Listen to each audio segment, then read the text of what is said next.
Hello, we're here today with Tim Ragan. Tim is a business engineer, and I'm sure that seems like a very broad term to most of you. So, Tim, tell us more about what you do and how. Thank you, Wayne, for the opportunity to speak to your audience. Business engineer literally is, I am fascinated by engineering businesses. I am an engineer by training. I've done a lot of business work and MBA. But my fascination is with businesses, and I look through the lens where effectively everything that I see is a business.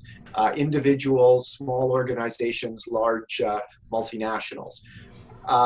My fascination is with what I call the helping to the free agent economy emerge. So I see a world of a lot of disruption, and we all need to become, or we will be forced to, whether we want to or not, develop our own career much more aggressively, much more explicitly than we have in the past.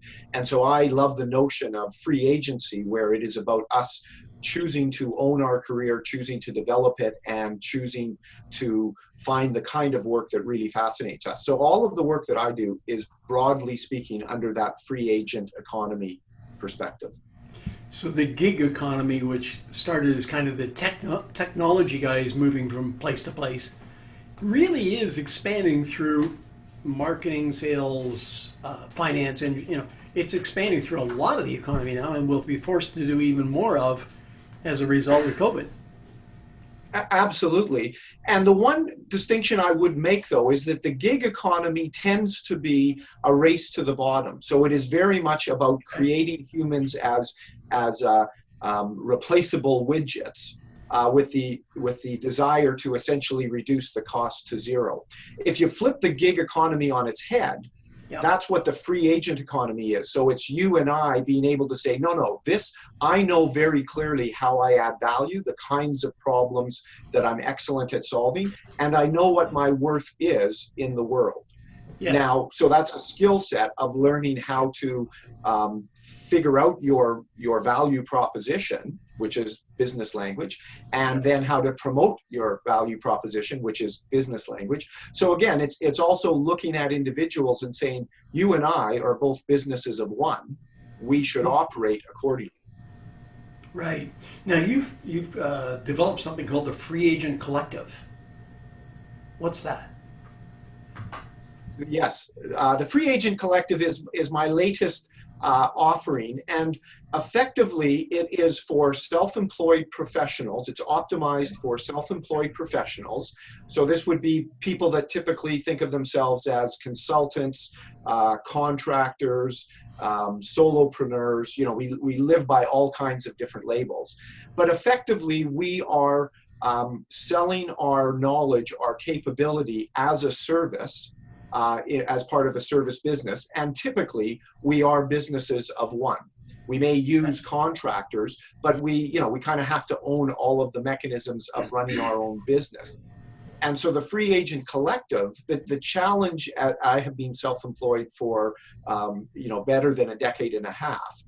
And the challenges are one of the isolation, the accountability, and staying focused and understanding what you're doing and sharpening your skills, while having to be in selling your time effectively for revenue. So the Free Agent Collective is focused on helping really to address that problem by creating a community to counter the isolation, and an accountability, a fundamental sort of accountability and encouragement process, so that there's an interesting aspect, is that if you are self-employed, you want to be surrounded by people that do two things. One is that embrace your dream and say, go for it, Wayne, absolutely. And then say, by the way, now I'm going to hold your feet to the fire and say, what have you done today to advance your dream? What actions are you taking? And how can I help you in either challenging and shaping those ideas with you, or to encourage and to support you? So in this group, we're doing both of those things. We want people to embrace each other's visions, but also say, great, now let's get on and do it. Excellent. So it sounds like your ideal client might be a lot of the people we've interviewed on this program, solopreneurs, self-employed professionals, people like that. Is that correct? Yes, that's absolutely correct. The one caveat I would say is it is self-employment who are selling their knowledge and skills as a service, as opposed to the traditional entrepreneur that is trying to run a bricks and mortar shop or an Amazon drop, product center. So we're focused, and not that many of the concepts and the activities we do would be valuable for any self-employed person, and even for any professional, even if you are working for an organization. But it's really optimized around the idea of shaping and valuing your service, and then helping you effectively add more value with less time at higher price points. Now, you and I have both been self-employed and working from home, sometimes on contracts other places, but we've kind of had this work from home thing for a while. What's your number one piece of advice for all these people who are suddenly, in isolation and maybe not quite as comfortable or experienced as working from home or working on their own? It's a great question, and certainly you're absolutely right. There's all kinds of people that are challenged and somewhat floundering. It's not just the working at home. I think there's been sort of a double or triple whammy. It's working at home, and the house is full of distractions, people, kids, if depending on what stage of life you're in, and all of your standard routines, whether you wanted them or not, have just been removed. Taking the kids off to daycare, dropping by for the coffee before going to the 9 o'clock staff meeting. So it's the collection of all of those things that I think have just created pandemonium for many people.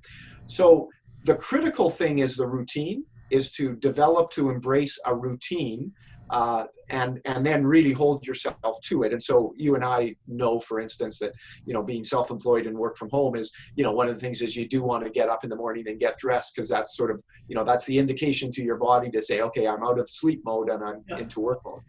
So a routine is absolutely critical. The other thing I would say is that support community that we talked about, like the Free Agent Collective, or whatever you can cobble together. But there are so many distractions coming at us. How do you stay focused on what's important in terms of the work week?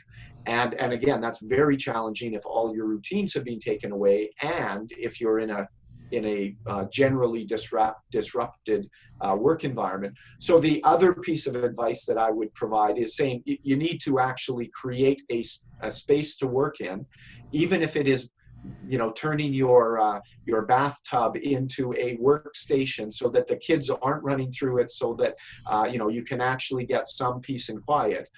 Because it is very difficult to work at the kitchen table as a full-time job when the house is full and the kids are sitting at the table and all that. So the physical environment that creates some sort of separation for you, the routine, and then figuring out how to really develop some accountability so that you stay focused on what's important. Yeah, I think I've been smiling through this because as you've been talking, somebody has literally come into my office, moved things around, closed the doors because they're starting a video conference across the hall. and one of the little tricks to processes like this is if you have hardwood floors and solid walls, you put a coat rack in front of your desk to absorb the sound. And so the coat rack has now moved into the hall and the doors are closed. So you got to have some patience. You got to kind of pivot and roll with the punches. Tim, how would our audience get a hold of you? How would we find you? The easiest way to connect up is via my website, and it's got contact details on it, which is careerconstructors.com. Okay. And again, that's the business I'm in, is helping people construct more valuable and engaging and purposeful careers. So careerconstructors, all one word, .com. Okay. And your email? T Ragan, Tragan at constructors.com. Okay. And you're also busy on LinkedIn.